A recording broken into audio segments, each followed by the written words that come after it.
বীর চট্টলা টিভি। আসসালামু আলাইকুম। বীর চট্টলা টিভি থেকে আমন্ত্রণ জানাচ্ছি। আমি তানিশা সুলতানা আফিফা। দীর্ঘ ১৭ বছর ধরে দেশ পরিচালনায় ফ্যাসিবাদী আওয়ামী সরকারের নানা অনিয়ম, দমন-পীড়ন, গুম-খুন, অর্থনৈতিক দুর্নীতি ও ব্যাংক খাতের ধ্বংসের পর এক বিপর্যস্ত, অস্থিতিশীল এবং অনিশ্চিত বাংলাদেশকে পুনর্গঠনের দায়িত্ব নেন নোবেল বিজয়ী অর্থনীতিবিদ ডক্টর মোহাম্মদ ইউনূস। ক্ষমতা পরিবর্তনের পর অন্তর্বর্তীকালীন সরকারের প্রধান উপদেষ্টা হিসেবে দায়িত্ব নিয়ে তিনি দেশকে স্থিতিশীল করার লক্ষ্যে একের পর এক সাহসী ও সংস্কারমুখী পদক্ষেপ গ্রহণ করেন। এর মধ্যে রয়েছে প্রশাসনিক দুর্নীতির বিরুদ্ধে অভিযান, গণতান্ত্রিক ব্যবস্থার পুনঃপ্রতিষ্ঠান, অর্থনৈতিক খাতের স্বচ্ছতা আনয়ন এবং জনগণের ভোটাধিকার ফিরিয়ে দেওয়ার কার্যক্রম। তবে এই সংস্কারমূলক পদক্ষেপ কিছু মহলকে বিচলিত করে তোলে।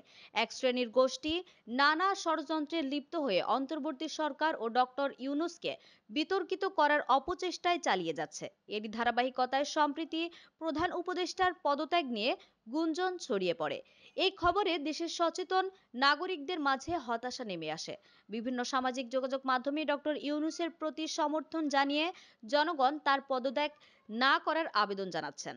তারা মনে করেন এই ক্রান্তিকালে তার নেতৃত্ব ছাড়া দেশের স্থিতিশীলতা বজায় রাখা অসম্ভব।